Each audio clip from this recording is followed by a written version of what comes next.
Өдөр суух тавтай морил би бол хөтлөгч Инхбат. Аадар андэр нэвтрүүлгийн шинэ дугаар эхэлж байна. Энэ хүн нэвтрүүлгийг хөтлөгч ганц үх бидэнд бэлтгэн өргөдөг.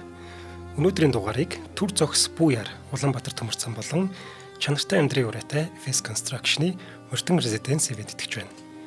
Нэвтрүүлэг та бүхэнд YouTube-ийн од өндөр суугаар болон NTV телевизээр 83.3 107 сталганы од өндөр радиоор хүрч байна. За өдрийн мэнд гоншаа. За өдрийн мэнд хүргэе. За энэ дугаараас эхлүүлээд хэдүүлээ нэг хэдэн дугаар дарааллаад одоо ренчний чойном гэж те дуулаагүй хүн бас их ховор.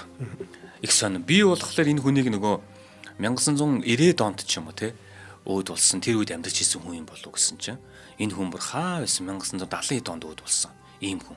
Тэгсэн хэрнээсээ одоо 70-ад оноос хоошоо өнөөдөр хүртэлч маа 50 гаруй жил те 60 дахь жил рүү орж штэ. Тэгэхээр 60 жил. Энэ жил болохоор 2026 он гэдэг чинь түүний төрсний буюу мэндэлсний 90 жилийн хувьас тохиож байгаа. Ийм хүний талаар хэдүүлээ ярих гэж байгаа. За тэгээд түүнийг яагаад бэлэг танхаа гэдэг эсвэл яагаад одоо маш их хогн дундаас ганцаараа гялалцах очир алмаз гэж нэрлэдэг тухай. За тэгээд түүний одоо нийгмийн байдал, амьдрал гэдэг маш их олон зүйлсүүдийг аль болох дэлгэрэнгүй сайхан танилцуулахаар бэлдсэн байгаамаа. За ингээд түүний дөрвөн мөртөөр эхлэе нэвтрүүлгийг. Энэ биеийн минь намтар гэвэл эрттэд төрүүлсэн хорвоотой эргчин эмгчнээ үзэлдсэн эренчний чойнмын түүх юм а гэж өөрөө бичсэн байна. За Хинтээ аймгийн Дархан сумын нутаг Бор ухаа гэдэг газар 1936 оны 2 дугаар сарын 10-ны өдөр эцэг Гэлэг Ринцэнгийн 31 нас, их Эргэзэнгийн 26 насны дээр төрсөн. Төрөхт нь аав нь түүнд нэр өгөхдөө Чойномо Сүрия гэх нэрийг өгсөн. Энэ нь болохоор номонд гэгэрсэн гэдэг утгыг нөгөө төвд болон монгол үгээр те ингэж одоо хэлсэн ийм нэр юм байна. Анх ер нь бол хожим нөгөө 1951 онд өөрөө юм бичгтээ те товчлоод чойном гэж өөрөө хэлж бичиж эхэлсэн болохоор бид нар түүнийг чойном гэдэг нэрээр мэддэг. Түүнээс биш нэр нь Чойномо Сүрия гэдэг ийм нэрийг аав нь өгсөн байна. За тэгэхээр аавын хувьд болохоор те гэр бүлийн хувьд болохоор илүү бас бухны шашинтай ч гэдэм үү иймэрхүү бас мэдрэгдэж нэрнээс нь. За Чойномын аав нь гэх юм бол цагаан тэмэт овгийн Гэлэг Ринчин гэж лам хүн байсан гэнэ. Гарын урттай зураг бас тэгээд сэлбэр хийдэг юм хүн байсан. Зураг зурдаг сэлбэр хийдэг. Дорногов аймгийн Далан Жарлан сумын хүн гинэ. Тэгээ бас хилмигдэж шоронд хоригдож байсан. Хилмигдэжсэн гэдэг ихлээр яах вэ нөгөө хилмигдлийн үе буюу 1937-аас 1939 оны үеийг хэлээд байгаа. За энэ үед аав нь бас шоронд хоригдож иж. За ял эдэлж байхдаа аав нь болохоор энэ ногоон нүдэн лам гэдэг нөгөө Чоймбол гэдэг ламтай хамтдаа 10 жилийн 1-р сургуулийн барилга дээр ажиллаж байхад нь ээж нь эргэж очижсэн тухайга ярьсан байгаа. Тэгэхээр ногоон нүдэн лам гэдэг Чоймбол гэдэг энэ хүнтэй ажиллаж исэн гэдгийг ээж нь Чойномд хэлсэн. Эцэг Гэлэг Ринчин 1943 онд Чойномыг 7 настай байхад нь сүрье өвчнөр нас болсон. Сүрье өвчнөр 43 онд. Тэгэхээр Чойномын ээж Эргэзэн гэдэг гайны эмэгтэй болохоор аав нь бол бухны шашин талаасаа ч гэдэм үү те тэр талаасаа бас номтой хүн байх гэдэг. Ээж нь болохоор бас одоо нөгөө нэг юм боловсралтай хүн байгаад байгаа юм л та. Эргэзэн гэдэг энэ хүн болохоор Оросд нөгөө Рафпак гэдэг байгаа шүү дээ, тэ. Рафпак гэдэг болохоор ажилчны дээд сургууль гэдэг энэ академид болохоор манай академич Ширэн Дугаатай хамт сурж исэн ийм эмэгтэй байдаг. Цэдэн бол даарах гэсэндээ энэ сургууль бас сурч төгссөн байдаг, тэ. Тэгэхээр ээжийн хувьд бол бас л анхны сэхэтнүүдийн нэг. Тэгэхээр аав талаасаа ийм, ээж талаасаа ийм. За тэгэхээр Чойномын ээж нь болохоор тэр хойно Рафпакт сурж байхдаа зуны амралтайгаа нутагтаа ирсэн байжгаад Чойномын аав тэр Гэлэг Ринчин гэдэг хүнтэй танилцаад гэр бүл болоод тэгээд дахин сургуультай яваагүй. Ийм юм байна. За Чойном бол эцгээс дөрвөлээ, эцэг эхээс дөрвөлээ. Дээрээ нэг ахта, доороо хоёр эмэгтэй дүүтэй. Ахын нь болохоор Төмөр бат гэдэг. Дүүнэрийг нь болохоор Зина Маруш гэдэг. Одоо Зина гэдэг нэртэй, Маруш гэдэг нэртэй хүмүүс бидний иргэн тойронд эмээ өвөө нат маш олон хүмүүс байсан шүү дээ. За энэ хоёр охин дүү нь болохоор сүүл бас нэрээ солиод том эмэгтэй дүүг нь болохоор Тунгалаг гэдэг болоод баг дүүг нь болохоор Туяа гэдэг болжээ. За Чойномын аав их хилмигдүүлэлтээр баригдаж шоронд сууж хагаад 1941 онд гэртээ ирсэн байдаг. За эрэхтээ нөгөө шоронд байхдаа нөгөө Сүрье гэдэг өвчин тусцсан би маш мотоо болоод ирсэн байгаа. Чойномыг 2 настай байхад баримтлагтаад явсан буюу 41 онд ирж байгаа чинь түүнээс 3 жилийн өмнөхөр чинь 38 он тий 38 оны үед аав нь хилмигдүүлэлтэд баригдсан байгаа байхгүй. За тэгээ Хинтээ аймаг гэхэр чинь манай нөгөө бурайдуудыг хилмигдүүлжсэн тэр үед л аав нь баригдаад явчих. За тэгээд хүүгээ буюу Чойномыг 2 настай байхад нь баригдаж яваад 3 жил шоронд суугаад 5 настай байхад нь одоо шоронгоос гарч ирсэн байна. Тэгээд өвчний улмаас Чойномыг 7 настай байхад нь аав нь эд залуу 38 наснда нас барсан байдаг. Чоном тэгэхээр аавтайгаа байсан хугацаа нь маш богинохон гэсэн үг байхгүй. Ердөө 2-оос 3 жил ч юм уу нэг ухаан орсон цаг гэх юм бол 2-3 жил хавцаал аавтайгаа хамт байсан байгаа. Гэхдээ аавыгаа бол маш ихээр хүндэлдэг, хайрладаг. Түүний нэг юм 6-7 настай байхад нь хамт байсан хэрнээсээ өөрт нь айгүй их гүн үлдсэн. Тийм учраас аавдаа зориулаад аав нь яг 38 наснда нас барсан учраас 38-тай аав гэдэг шүлгийг бичсэн байдаг. За тэр шүлэг нь гэх юм бол 38-тай аавын минь амьд сэрүүн зүрх шиг гуниг баяраа дэргэд минь амсаж өссөн голомт минь тунарч хөхрөх утааны үнэрн нэг л өөр тулган доогор шилээсэн үнсэн хүртэл ондоо ам бүлдээ хомсхон хоол нь нэг л амттайхан ахтаа шоглуулж үйлсэн нулимс хүртэл аятайхан бурхан баг насны минь буурал ганцхан дэваажин буургар талын дундах бууц минь тэр байна.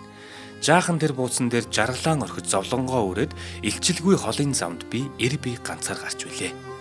За энэ бол яруу найрагч Чонмын одоо аавыгаа өнгөрөхөдтэй 38-тай аавда сүүлд нь бас зориулж бичсэн шүлэг нь байна. Тэгэл ингээл саяныхаа уншаад өнгөрөнгүүд яг тэр саяны өмнө ярьсан бүх зүйл ороод ирж байгаа үст те. Ингиж хүний амьдралд л одоо амьдралаасаа шүлгийг бичижсэн хүн гэх юм уу те. За аавтайгаа байх тэр 2хан жилийн хугацаанд аав нь бол Чон маш их зүйлийг сургасан байгаа байхгүй. Хөндлөнгөөс гарахад аав нь ямар ч гэсэн хүүдээ зураг талаар маш сайн суулгаж өгсөн байгаа. Силбэр хийхийг бас заалгаж өгсөн. Тэгээ бас бичиг үсгийн дөртөө болгож өгөөд 7 настай байхад өнгөрчихөж байгаа. Бас эртний түүх, үлгэр домог, ардын хамын зохиол дуртай болгосон. Аав нь хүүхдүүдтэй ярьдаг байсан байх нь шүү дээ. Чоном аавынхаа дурсгал зориулаад нэг шүлэг бичсэн нь ингэж байгаа. Эрхэлт суусан чулуун тоглоом дээрээс минь эцэг бит хоёр тийшээ явсан юм аа. Эргэж тэр хүн ч харсангүй, эргэж би ч харсангүй. Эргэж сүлд харахад тэр хүн алга байлаа. Аав гайлаад байгаа. Аав минь эгэл боловч ааваас цааших бүх үеийг харах аргагүй миний цонх тэр хүн билээ. Тэр хүнээр би 20 дугаар зууныг харж тэмцэл, цөхрөл, амар санаа, чингүн жавыг харж, тэнүүн говийн ухаантан арвжаа хутгтыг харж, тэмүүжин, атил, эртний дорн дахныг харж, тэв дэлхийнхээ үнсэн буурд ирнийг, хүн төрлөختнийг ойлгоно гэж хэлсэн байна. Тэгэхээр одоо ингээд саяны эндээс харахад чинь аав нь бол энэ хүүхдийн хувьд бол цонхон байгаа. Тэр аав нь болохоор тэр хүнд 20 дугаар зууныг, Монголынхон эртний түүх домгуудыг, тэмүүжин, атила, эртний дорн дахна гэд маш их зүйлсийг яаж хэлдэг байсан нь энэ хүнд цонх болж үлдсэн байгаа байхгүй. Харин тийм байна. Аав нь бол энэ хүнд маш их гүн үлдсэн байна. Чонмд бас аав нь мэдээж нэг бас буддийн одоо шашинтай те хүн байсан гэсэн учраас бас буддийн ухааны талаас гэсэндээ номыг заасан гэж одоо бас хэлж болох үз. Яагаад тэгэхээр Чонмын ах тэр Төмөр Батар гэдэг шүү дээ те. Төмөр Батаргийн ах нь Чонмын талаар ярихдаа ингэсэн бэл. Чонм багада чулуу татаж мэргэлдэг хүүхэд байсан гэдэг. Тэгэд өхөр малаа алдсан хүмүүс ирээд мэрглүүлээд дараа нь мэрлүүч явчихна шүү дээ тий. Тэгэн гутлаа дараа нь эргэж ирээд танаа хүү чи яг зөв хэлсэн байна гэдээ эргээд ирдэг байсан. Ийм юм болдог. Нэг удаа авг нэг хөгшин байж л тэр нь гадаа гараа шээжсэн гинэ. Тэгсэн чойнож хөөхд байгаа шүү дээ. Тэгснэ чөтгөр ирлээ гэл гүгөд оцсон гинэ чойном. Тэгсэн чи ахын дутуу шээгээл одоо газ гүгэл араас нь орохгүй юу. Тэгээ хэсэг байж хагаад чойном өөрөө тэгсэн байгаа нөгөө жоох хөвгдөж. За одоо гайгүй нөгөө чөтгөр чинь адгийн зүйл рүү явчлаа гэдэг. Адгийн зүйл гэдэг нэг амыг хэлээд байгаа юм байна. Гэсэн чинь маргааш нь яг тэр адгийн зүйл гэдэг газар нутгалж ирсэн хөгшний биеийн гинт муудаад өнгөрчлөө гэж сонсогдсон байна. Тийм ах нь болохоор энийг яриад байгаа шүү дээ. Ер нь их юм зөнтөө хөвгт байсан юм аа чойном. Яалтчгүй буруу цаг үе төрсөн гэж би боддог гэж ах нь хэлсэн байна. За харин чойном өөрөө энэ талаараа бас юу гэж ярьсан гэхээр ингэж байгаа. Баг байхад хүмүүс мэрглүүлэх гээд ирдэг байсан гинэ. Тэгээд нэг 7 настай байжсэн чинь манад нэг хүн ирсэн гинэ. Тэгээд надаас асууж байна. Ээж маань саяхан биен муу байна гэд мэдээ ирлээ.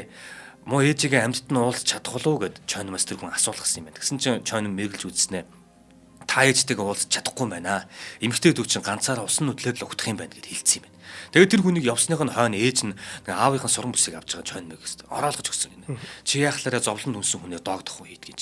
Гэт баахан загнаад нүдсэн байгаа байхгүй. Тэгсэн чинь чойном өөрөө за ээжээ би тэгвэл дахиж хизээж мэрэглэхгүй гэд ээжтэй ам өгсөн байна. Тэгээд нөгөө нэг хэд хоноод тэр хоног үйл явдлаас хойш хэд хоноо байж идэл нөгөө хүн эргээд ирсэн байна. Эргэж ирэхдээ ээжд нь хүү чи үнэхээр үнэн хэлсэн байлээ. Би ээжтэйгээ уулзч чадаагүй. Тэгээд хүүд чи ингээд өгж гинэ гэд 25 төгрөг нэг үхэр авчирч өгөөд ингээ явсан байлаа. Тэгээ ээж нь ч юм бодсон л баг л та. Гэтэ ямар ч ээжтэй хилцсэн учраас чойном хүү дахиж одоо мэрэглэх гэдэг юм уу те тим юм хийгээгүй. За тэр үед бол ялангуяа нөгөө аав нь хэлмэгдүүлэлтийн үед ингээ баригдаад ингэсэн. Тэр хэлмэгдүүлэлтийн үед ч манай одоо нөгөө нэг өг түүхээ ярьж байгаа үндэсний үзэл бахархалтай улсууд болон ном эрдэмтдээ сэхэтнүүд юм аа. Дээрээс нь манай бурайдуудыг те дээрээс нь манай лам буддын шашинтай хүмүүсийн маань одоо үе олноор нь барьж ядчихсан үе шүү дээ. Тэгэхээр энэ үед энэ жоохон хүүхэд мэрэг хийдэг гэдэг яриа бас гарах юм бол энэ өөрөө баг байвчлагдах ч юм уу ийм юм болох гэдсэн учраас ээжийнх нь хувьд хамгаалсан байж магадгүй. Яагаад тэгэхээр яг өмнө нь энэ Хинтээ аймгийн хүүхэн хутгтын хойд дүр гээд Ламадан гэж нэг юм мэрэгэн хүү гарч ирсэн юм байна л да, хойд дүр нь. Тэгсэн чинь 1944 онд Нах яамныхан ирээд ээж аавтаа хамт авч яваад буудаад хороцсон. Тэр хүүхдийг ээж аавтаа одоо хутгтын хойд дүр гэдгийг нь тодруулснаас болоод. Тийм учраас ээж нь болгоомжлоод хүүгээ бас ингээд хаах гад боох гад дахиж ингэхгүй амнаас нь чинь халтаа гэдгийг ойлгуулах гад ингээд хэлсэн байж магадгүй. Нөгөө талаач манай хүн бас ам мөч өгсөн учраас би дахиж тийгээгүй гэж хэлсэн байдаг. За Чойнмыг нэр алдартай болсон хойно нь маш олон хүмүүс Аравжаа хутгтын хойд дүр гэдэгт нь итгэдэг. Ялангуяа Хинти, Дорон говийн настай хүмүүс яалтчгүй мөөн гэд данзаар Аравжаа хутгтын хойд дүрээ гэд үннээсээ итгэн залбирдаг байсан тухай гэсэндээ яригддаг. Тэгэхээр түүний бага насанд бол нэг юм одоо тайлж болсшгүй те нэг юм тайлбарч хэлэлтгүйгээр нэг юм үйл явдал болж ич.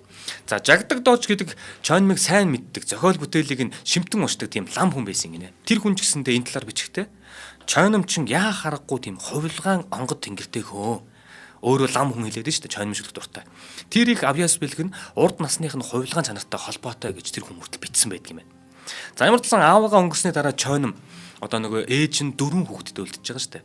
Тэгээд бас ингээд нөгөө урд нь бас эсэнгийн хэдэн дугаартаас гарч ирсэн те ингээд нөгөө олон хүүхэдтэй үлдсэн эмэгтэй хүн амьдрал ахуйгаа авч явахын тулд ядчил нөгөө нэг хамаатан садныхаа ах эгчд хүүхдээ өргүүлэх байдаг юм уу? Магадгүй аав нь хилмигдүүлэлтэнд орцсон тийм хүн учраас овгийг нь солих эсвэл хүүхдээ нэг арай нэг амь насыг нь бодоод нэг жоохон төөрүүлэх бичиг амтнаас төөрүүлэх үүднээс ингээд хүүхдээ өргүүлдэг байсан гэдэг шиг Чойном аавынхаа ахынд өргүүлсэн юм байна. За ингээд сургууль ортлоо хэдэн жил Дорн говийн далан жаргаланд очиж байсан баг. Тэгээд долон жаргаланд байжгаад эргэж 10 настайдаа гэртээ ирээд Хинтээ аймгийн Дархан сумын бага сургуульд орсон. За хоёул хамт ажиллаж ярьж. За тий. За өнөөдрийн дугаарыг маань төр зохис бүү яар гэдэг одоо аяныг өрнүүлж байгаа Улаанбаатар төмөр замыг итгэж байна. За Улаанбаатар төмөр зам нийгэмлэг маань олон улсын төмөр замын холбоонд элсэж ороод 2013 оноос эхлэн олон улсын гармын мэдлэг дэвшлүүлэх өдрийг тэмдэглэн өнгөрүүлдэг болсон юм байна. Ингэхдээ төмөр замын гарам дээр гарч буй осол зөрчлийг бууруулах зорилгоор тээврийн хэрэгслийн жолооч явган зорчигчдод хандсан сурталчилгаа зохион байгуулж ирсэн юм байна. Хараа ингэсэн гэж байна. 2022 онд 53 удаа, 23 онд 46 удаа, за 25 онд 50 удаа гэх мэт галт тэрэгний хөдөлгөөн саацсан. Ингэж саатаад буцаад хөдлөхөд маш их хугацаа алддаг. Тэгээ маш их эрчим хүч зарцуулдаг. Энд чи одоо тэр 20-30 тэр жиргүүлээ чинь нөгөө зүтгүүр чинь хөдлөх гэж бөөн юм болно шүү дээ. Ингээд маш их мөнгө алдаад байдаг байхгүй. Тэнгүүд чинь олон улсын бараа худалдаа тээвэр явж идэг. Оо яг. Тэгээд тэр чинь худалдаа нь саатчих юм бол тэнцээ очиод бид нэр л алдагдлуулна шүү дээ. Тэгээд тэр галт тэрэг тээврээс нь саатлаа устж байгаа олон нэг 2-3 минут ч юм болно шүү дээ. Гэтэл цаана нь өчнөө галт тэрэгний хуваард бүгд саатж байгаа мó хөдөлгөөнд орно л гэсэн үг байхгүй. Тийм. Энд чинь тэг зогсоод 2-3 минут биш. 20-30 минут болж ич хөдлөн. Тий. За тэгээд хамгийн чухал нь нөгөө нэг гармаар гарч байгаа сахилгагүй диггүй нөө яарж байгаа гэдэг юм уу тэр хүмүүс маань өөрсдөө амь насаа алдах эрсдэлтэй. Би гайхаад идэг байхгүй.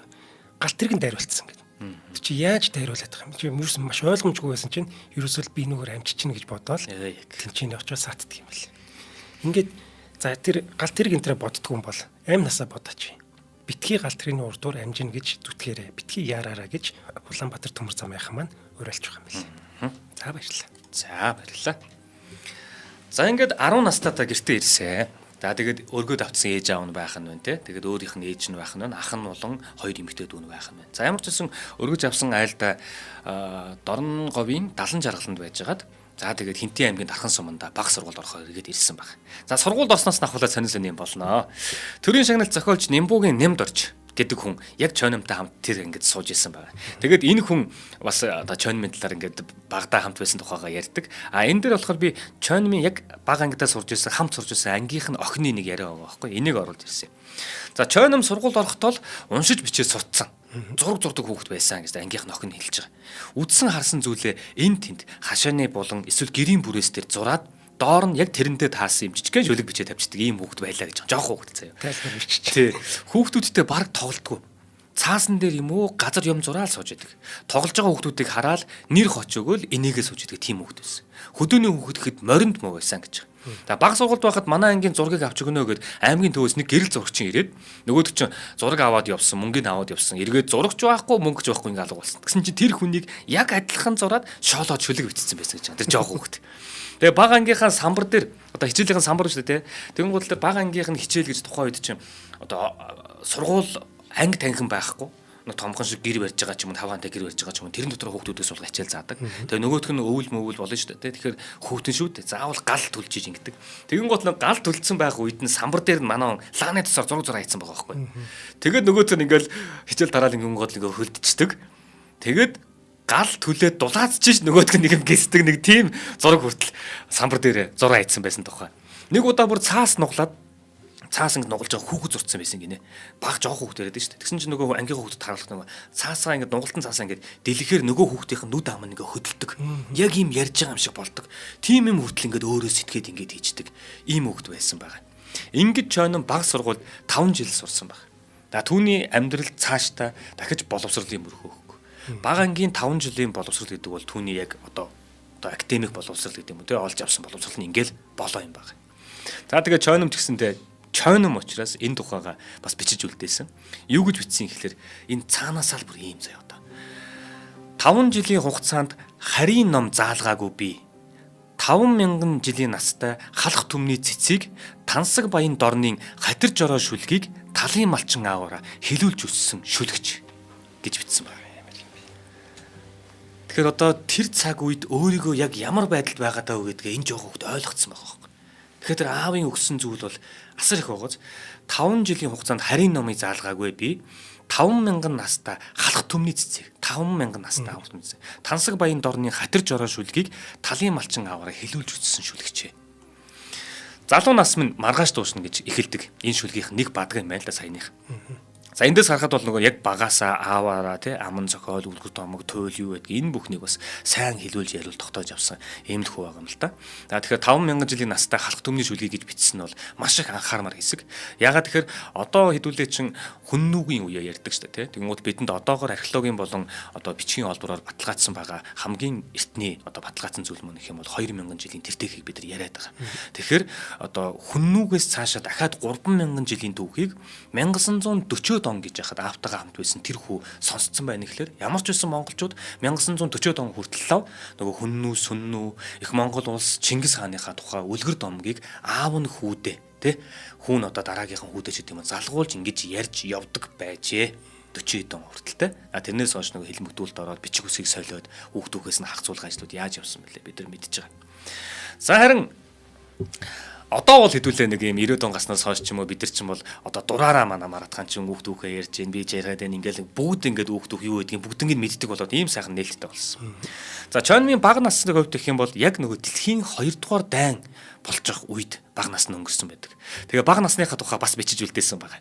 Ингэхдээ ингэж байгаа. Энэ гэхдээ энэ хүүхдийн талаас гэдэг юм эсвэл сөүл бичсэн байх л та. Гэхдээ нэг юм нийгмийн үйл явдлыг яг бүтэн үлдээсэн. Тэр хүүхд байхдаа мэдэрсэн юм а бичсэн байна те тэгвэл өсгөд минь султай улаан эсрэг нь хамуу томоогоо өгч гийгүүлсэн. Өнөөх дайны хүнд жилүүд өнчрөл, нүүдэл, өлсөх, ядрах, бусдад ад үзэгдэх, бас хүнд үчлэгдэх бүгдээрээ нийлээд балчир насыг минь тас огтлсон юм. Балчир насыг минь тас огтлоод бага насыг минь алгасаад залуу насыг хүчээр залгасан юм а. Гундуухан сэтгэл гандуухан цогцсонд гутлан цоорхой, дээлэн ноорхой. Инээд хөрмээр тэр залуунаас уур хөрмээр эрт эхэлсэн. Өөрийнх нь хувьд те. Урж идчих шахсан тахилчийн бүтэтмаагийн уруул үг хоёрыг дийлж ядахта, урам хүслийг нь хангаж ядахта, увайгүй энэ хорвоогийн учрыг нь олж ядахта, улсын нүднээс далд уйлж явсан юм гэж бичсэн байдаг. Тэгэхээр яг өөрийнхөө нөгөө амьдралын үе тэр нийгэмд хэн яаж нөлөөлсөн тэрнээс болоод юу юугаа бид нар алдсан тэгэл өстой нөгөө хар багаасаа хатуу хөтөө хүн дөшлөгдсөн тухайгаа хөт бичсэн байгаа зү тэ хатуу хэцүүгээ бүгднийг туулж өссөн гэдэг л энэ хэдхэн бүртэн багтааж байгаа юм.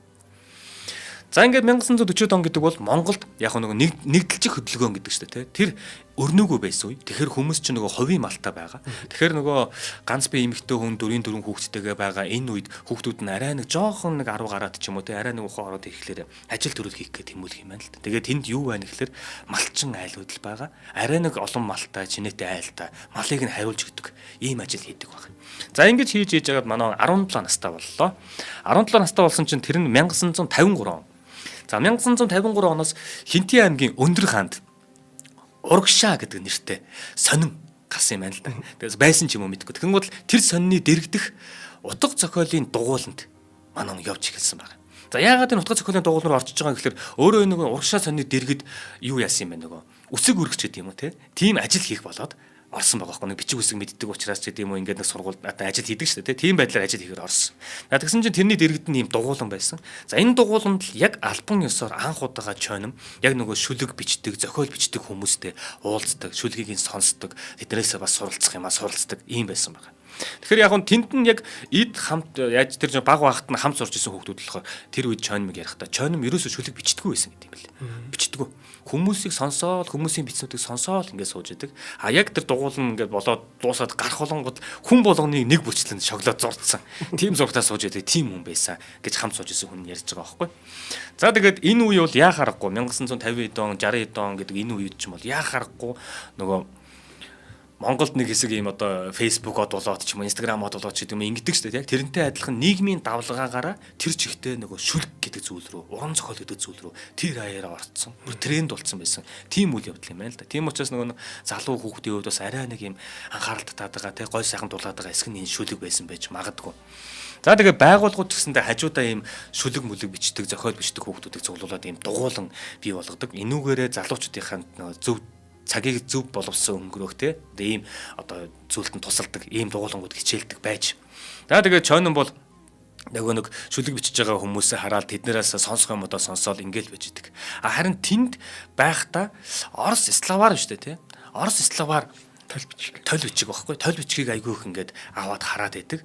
Тэгээд ажилтай байна, ажилгүй байна. 2-3 өдрөө ч хамаагүй ингээд яг тэр тойл бичгийг ингээд хараад ингээд байж идэг. Өөрт нь байгаа ганц юм их юм бол одоо өөрөөс нь тодорч гарч иж байгаа юм нь маш их ой тогтоолтой байна. Тэр багада аавынхаа ярьжсэн зүйлсүүдийг хүртэл одоо бичээд байна гэхэлэр тэр хүүхд айгүй их ой тогтоолтой хүүхд байсан байгаа юм. Тэгээд нөгөө хамт байдагсаар дугуулан Монголд явдаг улсууд нэг Орос төр тойл бичгийг хараад үгээд цээжлэх гэж болохгүй болох нь хууцаа эргүүлэл ингэж мэнгүүд хараа шоолоод байдаг. Ингэх юм бол чи яаж цээжлэх юм гээд байдаг. Тэгсэрнээс өөрөө болохоор ингээд тэр чигтэн тогтооцсон байдаг. Photographic memory гэдэг байхгүй. Шууд ингээд тогтоочдөг. Шууд харснаа тогтоодог. Тэгэхээр энэ хүн яг замардсны маш тийм онцгой тогтоох тийм чадвартай гэдгийг энэ хамт сурж байсан найз нь хэлсэн баг. За ингэ байж идэл 1955 онтоо золгосон чинь манай нэг хэрэгт холбогдож байгаа юм байна. Тэгэхээр юу юм гэхэлэр 1000 төгрөг дутаацсан гинэ. 1955 онд хариуцлага алдаж мөнгө дутаасан хэрэгэл шоронд орсон байгаа юм бүр. 1000 төгрөг дутаацсан. Хэвлэлийн захиалга бүртгээд тэгээ мөнгө төгрөгийн тооцож авдаг тийм ажил төр байж лээ. Тэгэхээр нөгөө тийм хэвлэлгэнгууд нөгөө хэдүүд ингээ мөнгөдөө өгөө тэгээд тэр захиалгыг нь хийх юм л дээ. Тэгсэн чинь тэндээс нь 1000 төгрөг дутагдсан. Оны эцэст тэгээд шалгасан чи яг 1000 төгрөг байхгүй сох дутагдсан. Тэгээд яг нэг их бас чи яг бодох юм бол нэг их мөнгө бишгээд байгаа юм. Тэгсэн хэрнээсээ гол зүйл нь юу юм гэхэлэр орон даяар те эд социалист өмчийг нүдний цөцгийн мэд хайрлах социалист өмчийг завшигч этгээдүүдтэй хатуу ширээ тэмцэж байсан. Тэр эд тэмцлийн үед нь 1000 төгрөг дутаана гэдэг бол ерөөсөө асар том хэрэг гэл. Тэгээд тэр чигт нь 1 жил шоронд хорьсон баг. За энэ болохоор хинтийн шоронд хоригдсон гэж байна. Тэгэхээр чи 1955 он гэхэрч өөрөө нэг 36 оны гэхэр чинь хэд вэ? 19 настай. 19 настай байхдаа энэ хүү шоронд орчлоо 1 жил. Тэгээ өнчөн ноён олон гэдэг шиг бас янз янзын болж исэн баг. Тэгээд 1 жил хоригдоод шоронгоос гарахт нь тогоо гэдэг нэг найз нь байгаа. Тогоо гэдэг нэртэй. Тэр найз нь тосч авсан гэдэг. Сүүлд бүр 20 жилийн дараа чанга дэлэнтэй хатуу шоронд суухад хүртэл шоронгоос гарахт нь тогоо гэдэг найз нь л тосч авч ирсэн. Бас энэ нэвтрүүлгүүдээс ийм хүмүүсийн сан чанаруудыг бид анзаарчлах хэрэгтэй юм л тий. За тэгээд 1955 онд 19 настай байхдаа тэр шоронд суугаад тэгээд 1 жил хоригдоод гарч ирэхтэй. За яг хоригдож явах явцдаа найз гомсөрөндөө нэг загтал бичсэн байна л да. Тэр загтал дээр юу гэсэн гэхээр 19 настай хүүхдийн тарих гэхэд бас бодоод үзээрэй. Тэр үед байгаа тарих гэхэд сумын даргын хоёр нүдний хоорондоос гарсан үл үзэгдэх утас хүн бүрийг холбон нэг талаас нь татахад тийш ханарч байдаг автомат хэрэгсэл болгосон байна. Энэ өгүүлбэр айгүй сонь. Би тэгээд бүр ингээд дахин давтаж унсаад. Сумын даргын хоёр нүдний хоорондоос гарсан үл үзэгдэх утас. Тэгэхээр тэр хүний нүдэнд таалагдахгүй байх юм бол энэ хүмүүсийг ямар нэгэн байдлаар холбоно. Тэгээд нэгнээс нь татах юм бол бөөнөрөө татах ханарч уннаа гэдэг юмыг энэ өгүүлбэр дотор хийсэн байгаа. Тэгээд тэр нь автомат хэрэгсэл гэдэг бас. Том тушаалт нь эрх мэдэлтэд эрдэж, баг нь эрх тушаалын төлөө шүлсээ савируулан ичих нүрээ алдан зүтгэх болжээ. Ийм нийгмийг устгах ёстой гэж бичиж байгаа. 19 настай хөлт найздаа шоронгоос. Ердөө 19 настай гэхэд дээрэс нь энэ яг тэнд байхдаа 19 настай жил хоригдохдоо нөгөө аавынхаа ужиг өмчөн байсан уу яасан, эсвэл үнэхээр тэр үеийн шоронд орсон хүн болгон тэр өвчин тусаад байдаг тийм хүнд хэцүү нөхцөл байсан юм уу? Сүрье гэдэг өвчнийг тусаа гараад ирсэн. Маш бие муутай гарч ирсэн. Тэгээд цаг үеийнхэн шудраг бус байдал, дарга нарын тэгш бус харьцааг үзэн ядсан тийм байдалтай гарч ирсэн байна. За нар мандах гээд их гоё дуулдаг найз нь байж л дээ. Тэгсэн тэр найз нь дуу дуулдаг. Тэгээд тэр дуулахлаарэ уяхан замб ТV наран дуулдаг. Тэнгууд л чойном тэрийг сонсож байгаад энэ их гүн утгатай сайхан дуу гэснэ би нэг юм хийнэ гэж тэр дуурж ирсэн байна. А тэр нь ч гэсэндээ яг үнэхээр хэдхэн жилийн дараа биелээ болсон. Нар мандах найзыгаа гол дүр нь болгоод уяхан замб ТV наран гэдэг найраглал гаргаж хэвлүүлсэн байт юм билээ. За ингээд 1956 онтоос олгож байгаа буюу яг нөгөө 20 настай энэ чойном цагаан өвгөн гэж хамт ажилдаг, дугууланд нь хамт явдаг найз нэг байгаа байхгүй, цагаан өвгөн гэдэг нэртэй. Тэгээд Улаанбаатар хот руу найз нь явцсан юм байна. Тэр найз нь дугууланд хамт байсан. Тэгээ манай шоронд орсон байх нь шүү дээ. Тэр хугацаанд ингээ найз нь байж байгаа Улаанбаатар хот руу явцсан. Тэгснэ чойном руу гарсныг мэдээ захиа битсэн бол та. Тэн дээр юу гэсэн ихлээр би энд нэг ажил олчлоо. Чи хүрээд ирээ гэсэн захидал бичсэн байна чойном руу хинтээ рүү. Тэгээд цагаан өвгөн чи болохоор өөрөө хотод очиод нэг алдартай хүний туслах болцсон. Тэгээ найзтай хүртэл ажил зохицуулсан байгаа нь юм байна л. Тэгээ найзгаа хүрээд ирээ гэсэн. Тэр алдартай хүн хий юм бэ гэхлээр алдарт чоймблгүй. Нөгөө ногоонууд нь лам гэдэг. Аавтаа нэгдүгээр сургуульд хамт ажиллаж ирсэн. За тэгээ чоймын аавтаа нэгдүгээр сургууль дээр ажиллаж ирсэн энэ хүний туслахаар дээр найз цагаан өвгөн яаж явж байгаа ч юм очиж. Тэгсэн чинь чоймд болохоор нөгөө бэлдсэн ажил байна гэсэн шүү дээ. Бэлдсэн байгаа ажил нь болохоор урчуудын эвлэлийн хороонд дагалдан баримлчин хийх ажил. Тэгэхээр нөгөө найз нь ирснээр тэр чомблгоод хэлсэн байх нь нөгөө баримлчтэй. Манай найз үдэг юм аа, зураг зурдаг, ийм идэг, ийм хүн байгаамаа гарын дүүтэй гэж ярьсараа гал найзаагаа хот руу авчирсан болол та. 20 настай хөдөөний хүүхэд те. 20 настай энэ хөдөөний хүүхэд чинь энэ бол маш том боломжтой. Ажил нь билүү хот руу явах чинь.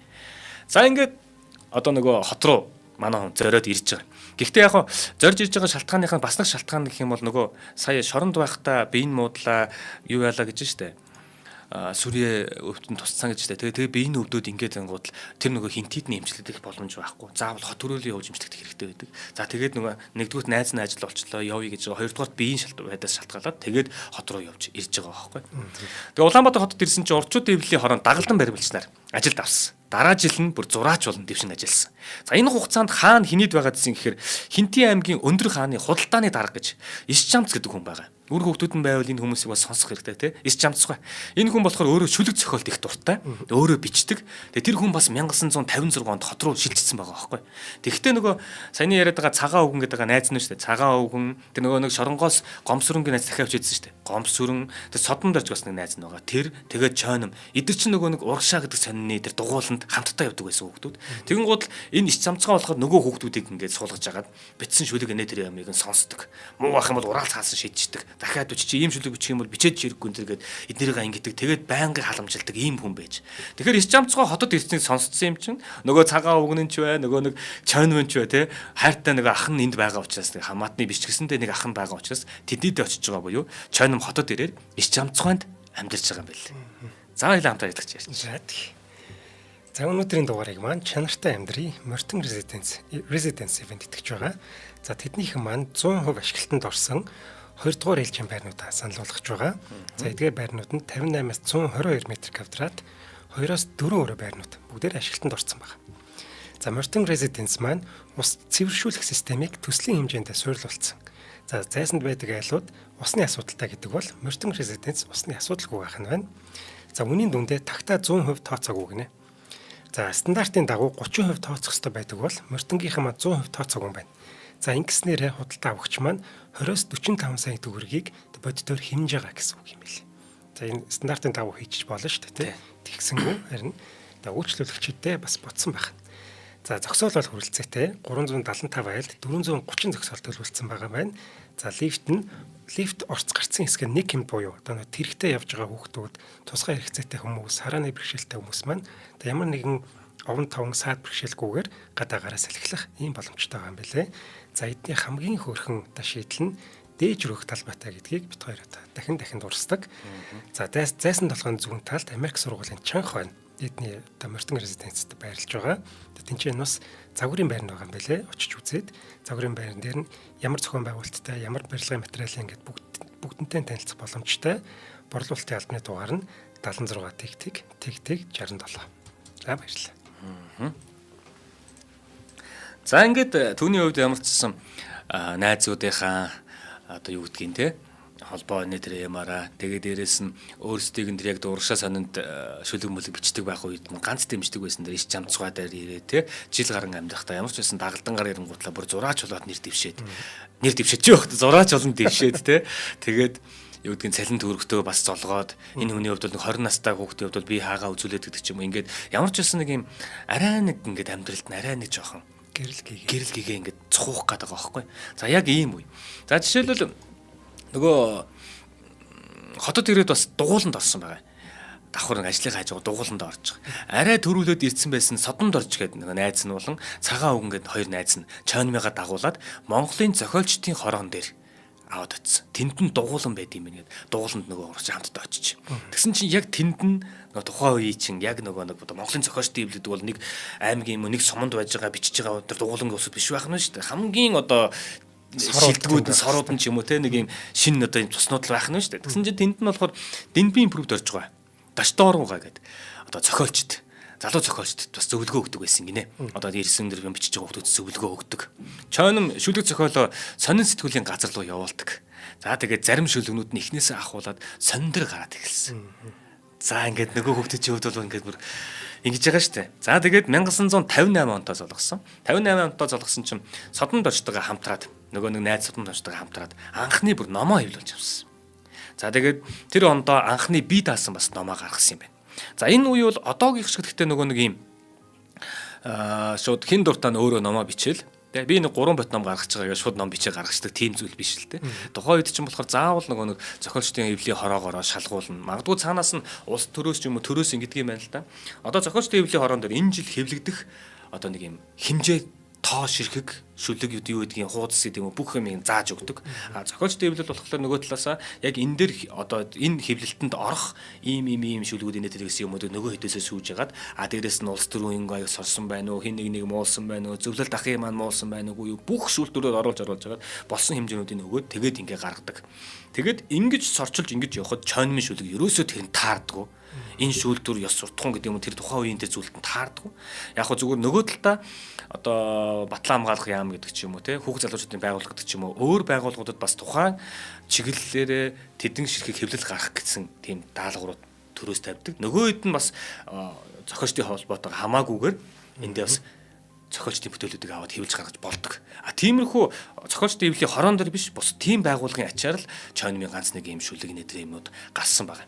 За тэгээд сонирхолтой сэтгэл гэдэг нэртэй 10 жилийн сурагчид зориулсан тийм шүлгийн тууж гаргасан. За мөн дээрэс нь гитарын хичээл одоо ингээ өөрөө гитар тоглодог. Тэрнийхээ талаар юм гитарын хичээлийг бас сонины газар явуулаад хэвлүүлдэг ийм байж. Шүлгийн уралдаанд бас орсон. Бас байр эздэд шагналж бас авах болсон. За үнэхээр түүний хувьд бол үнэхээр тэндээс яг нар мандж байгаа ийм үе болоод байна. Нэг шүлгийн уралдаанд ороод чойнмын шүлэг 3 дугаар барьжсэн юм гинэ. 3 дугаар барьждэл 30000 төгрөгийн шагнал авсан. Тийм. Тэгэхээр түрүүний нөгөө 1000 төгрөг гэдэг чинь нэг тийм өндөр зүйл биш байгаа сте. Бас тийм ээ. Тийм. Гэтэл тэнд чинь нийгэм нь өөрөө тийм одоо үзэл сурталтай байсан учраас юм тутаасан гэдгээр тэр хүний шоронд орчиж байгаа байхгүй. За 3 дугаар байранд ороод 3000 төгрөг шал авчаа сте тий. Тэгэл нөгөө чинь найс нөхөдтэйгөө бөөн баяр. Нөхдийнхөө хамтдаа зах гарсан байна. Зах гараад сте бүрэн дүүрэн бүтэн сайхан хувцалсан байна. Дээрээс нь гуанзанд ороод цадтлаа идсэн гин.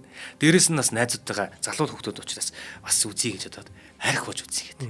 За тэгж.